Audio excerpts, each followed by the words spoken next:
Good morning, dear students. This is my second video of chapter 25 from your EVS book. It is Our Earth.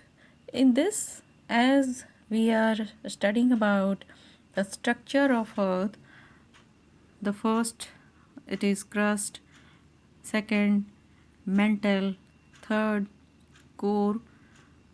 Have you remember all the things? Okay. Also, I have taught you about the imaginary lines on the earth, like here, imaginary lines. This divides the earth.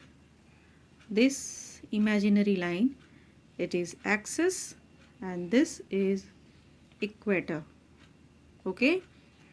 So, an imaginary lines runs through the center of earth from north pole to south pole, north pole to south pole. इधर से इधर आने वाला ये इसे कहते हैं axis, और जो इधर से इधर आया है ये है इक्वेटर. ओके, ये बीच में इक्वेटर है. अब इक्वेटर के जो ऊपर वाला पार्ट है इसको कहते हैं नॉर्दर्न हेमिस्फीयर, और जो नीचे वाला पार्ट है इसे कहते हैं southern hemisphere. So today I am going to teach you about the seasons, how season forms different season on the earth. The tilted axis tilt है, टेढ़ा है, जैसे ये आप देख रहे हो थोड़ा सा टेढ़ा है ना, टिल्टेड एक्सिस है on of earth, and its revolution around the sun causes season.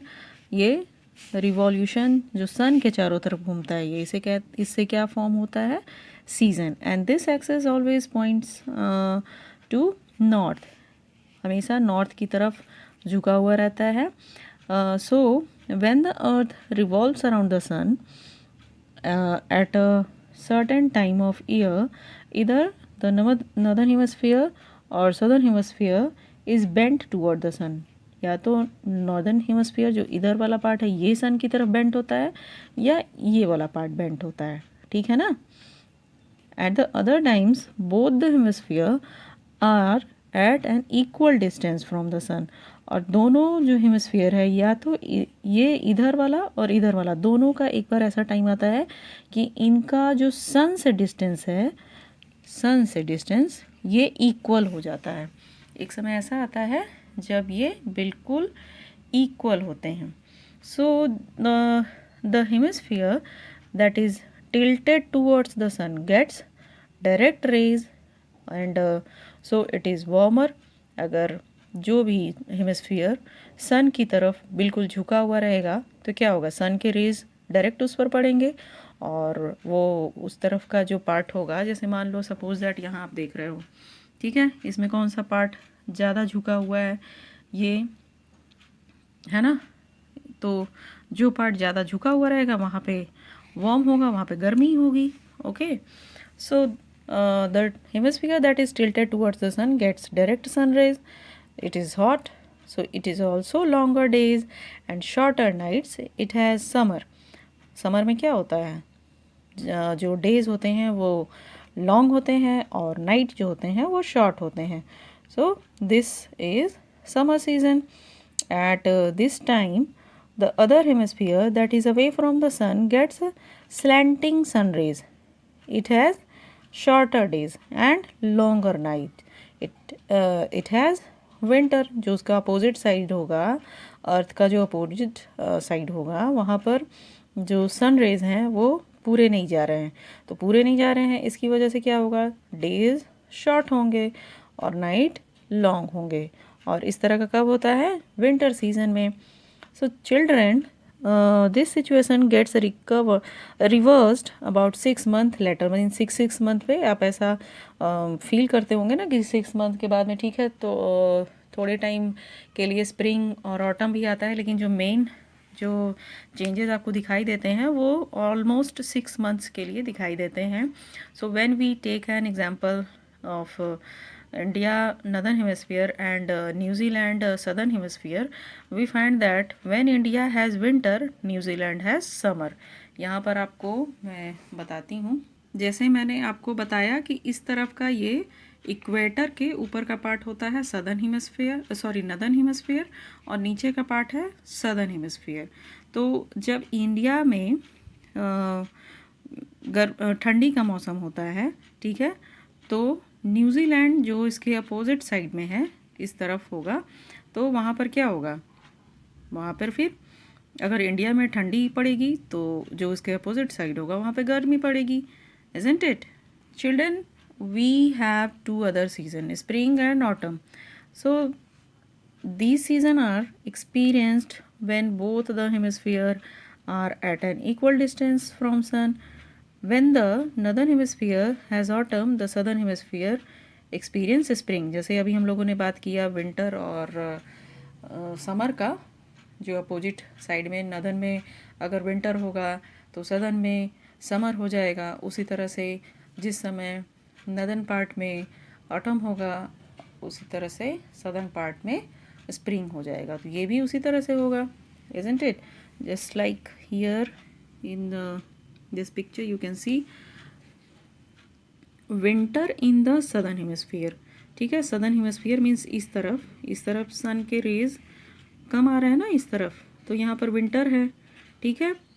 उसी तरह से फिर summer in the northern hemisphere, ये ऊपर में यहाँ पे क्या है, नदर्न हेमिस्फीयर है, और यहाँ आप देख रहे हो कि सन के रेज डायरेक्टली आ रहे हैं, तो ये वाला पार्ट ठंडा है जबकि ये वाला पार्ट गर्म है। ओके, फिर जैसे ही ये सन रिवॉल्व करता हुआ थोड़ा इस तरफ आता है, यहाँ पर भी आप देख रहे हो ये इसका नदर्न हेमिस्फीयर है, इसका सदर्न हेमिस्फीयर है। तो नदर्न हेमिस्फीयर में क्या हो जाता है, ऑटम हो जाता है जब, तो फिर सदर्न हेमिस्फीयर जो होते हैं इस तरफ का पार्ट, जो अर्थ का इस तरफ का पार्ट है, इसमें क्या हो जाता है, स्प्रिंग हो जाता है। मीन्स बिल्कुल अपोजिट सीजन होते हैं। Okay, then after some months summer in the southern hemisphere, ये अब सन के रेज डायरेक्ट इस तरफ आ रहे हैं, देख रहे हो, यहाँ आप ऑब्जर्व कर रहे हो, यहाँ सन के रेज डायरेक्ट आ रहे हैं, और अब यहाँ पे समर सीजन हो चुका है।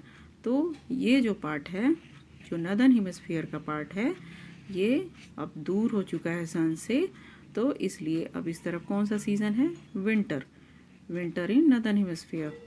Then after some months earth revolve and in this part here it is autumn, autumn हो गया है इधर, ऑटम सीजन, तो इधर आ गया है स्प्रिंग।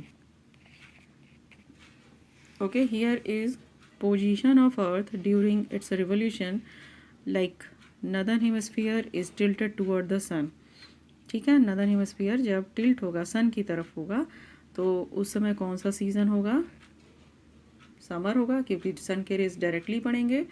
और उसी के opposite season in southern hemisphere क्या, कौन सा सीजन हो जाएगा, विंटर सीजन, क्योंकि वो बिल्कुल अपोजिट हो जाता है। उसी तरह से both hemisphere are at an equal distance from the sun, जब इक्वल डिस्टेंस होगा तो एक तरफ ऑटम और एक तरफ स्प्रिंग, क्योंकि इक्वल डिस्टेंस होने की वजह से क्या होता है, ना तो बहुत ज़्यादा गर्मी होगी ना ही बहुत ज़्यादा ठंड होगी, तो उस टाइम पर ये सीज़न आता है, ठीक है ना, ऑटम और स्प्रिंग। इसमें आप फील करते होंगे this season neither too hot not too cold, इस तरह से होता है ना।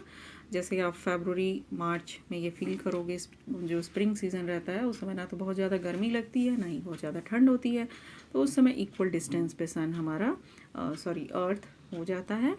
And the third southern hemisphere is tilted toward the sun, ठीक है।